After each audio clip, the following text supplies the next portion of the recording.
नमस्कार। अक्सर लोग पूछते हैं कि क्या हम YouTube की मदद से बांसुरी बजाना सीख सकते हैं। तो देखिए, इसका उत्तर हाँ में भी है और नहीं में भी है। अगर किसी में टैलेंट है तो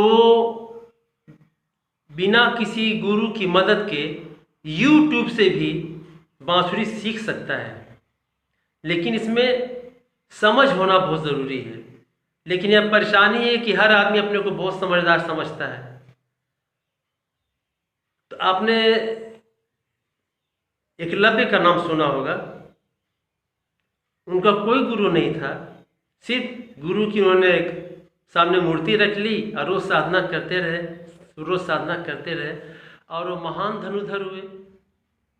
आज भी हम बहुत से लोगों को देखते हैं जो विधिवत किसी गुरु से बांसुरी शिक्षा नहीं लेते हैं, लेकिन वो बहुत ही अच्छी बांसुरी बजाते हैं।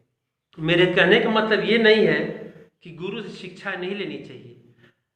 गुरु से शिक्षा से ये फ़ायदा है कि गुरु को अनुभव होता है और जो काम आप 10 साल में करेंगे, अगर वो गुरु के निकट रह के गुरु से सीखेंगे, गुरु के साथ करेंगे, तो वो काम आप साल 2 साल के अंदर सीख जाएंगे, क्योंकि उसमें गुरु का अनुभव होता है। और यहाँ आपको अपना अनुभव करना है तो समय ज़्यादा लगता है।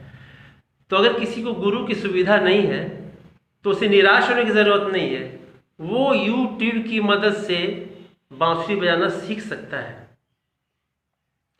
तो कहा गया है ना, अभ्यास ही गुरु है, लेकिन वो अभ्यास सही दिशा में होना चाहिए। बिना गुरु के यूट्यूब से बांसुरी सीखने के लिए कुछ बातों का विशेष ध्यान रखना है। और देखिए, सबसे बड़ी बात यह है कि इस एक परमाणु से सारा ब्रह्मांड बना है। उसी तरह सिर्फ एक संगीत का आधार स्वर सा होता है।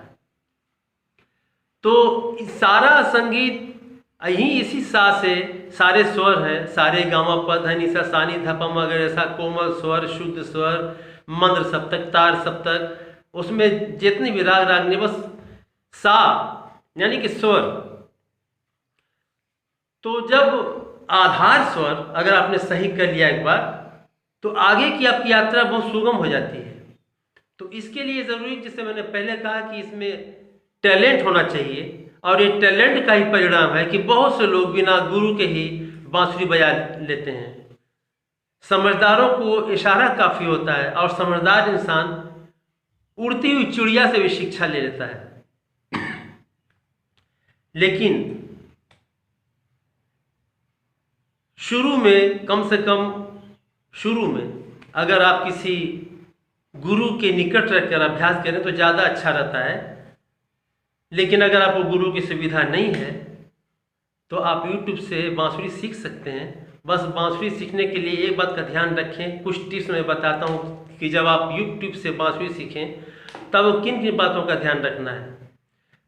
पहला ये कि YouTube देखते ही कोई भी सांग, कोई भी राग बजाना शुरू मत कर दें।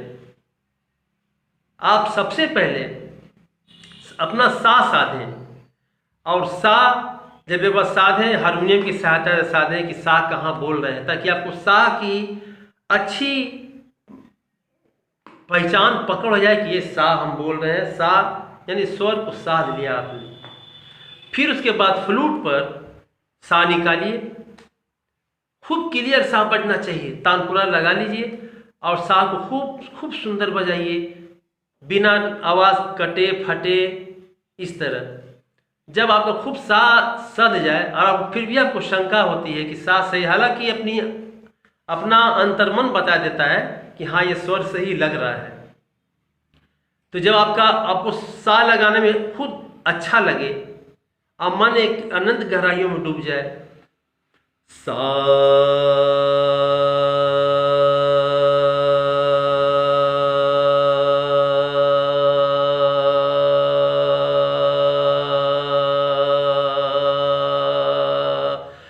खूब अच्छा लगेगा आपको। तो जब सा स्वर सद गया तो उसके बाद रे को साधिए, ग को साधिए, सब सारा स्वर शुद्ध साधिए और इस तरह आप सारे ग म प ध नि सा नि ध प म ग रे सा अच्छी तरह साध लीजिए। और जब भी स्वर को साधें तो उसे जांचते रहें कि हमारा स्वर सही लग रहा है कि नहीं लग रहा है, क्योंकि अगर एक बार गलत आदत पड़ गई तो फिर वो सुधरती नहीं है। और साथ ही साथ इस बात पर हर चीज़ पर ध्यान देना है कि जब आप स्वर फ्लूट बजा रहे हैं तो आपकी अंगुली बांसुरी की पकड़ सही है कि नहीं है, अंगुली सही रखी है कि नहीं रखी, कितनी ऊपर उठी है कितनी ऊपर नहीं उठी है। हो सके तो आप एक आईने के सामने फ्लूट का रियाज करें और जो यूट्यूब में आ रहा है खूब ध्यान से उसे देखें, बल्कि 2-3 लोगों का यूट्यूब देखें, कई लोगों का देखें, जब ताकि ये क्लियर हो जाए कि हाँ ये जो यूट्यूब में बताया जा रहा है बिल्कुल सही है। और उसी हिसाब से आप सरगम का रियाज करें।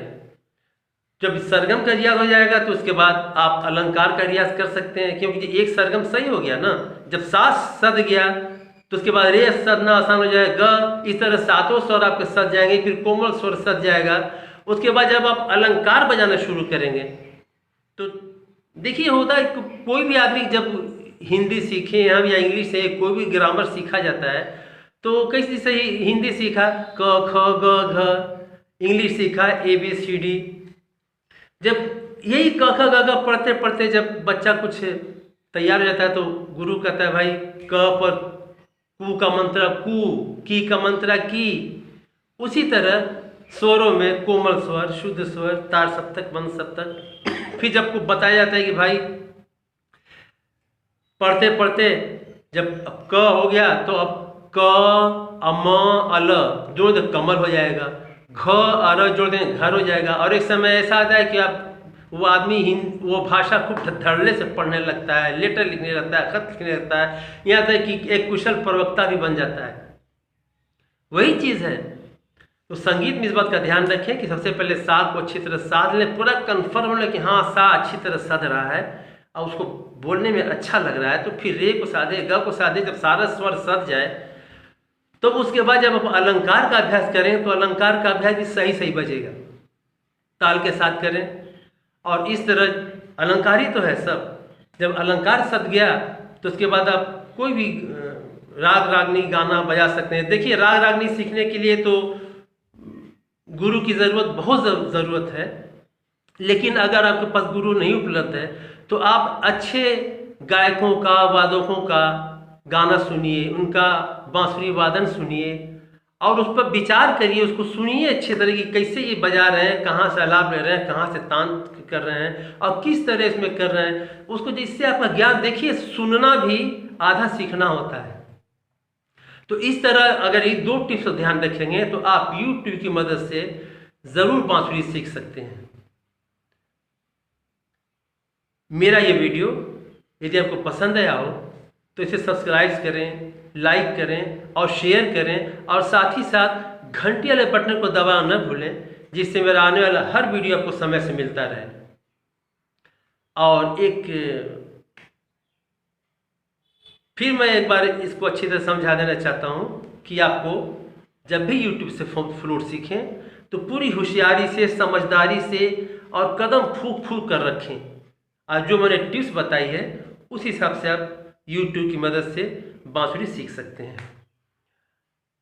और मैं ऑनलाइन फ्लूट सिखाता हूँ और मेरे यहाँ सस्ती और बहुत ही सुंदर और अच्छी फ्लूट मिलती भी है।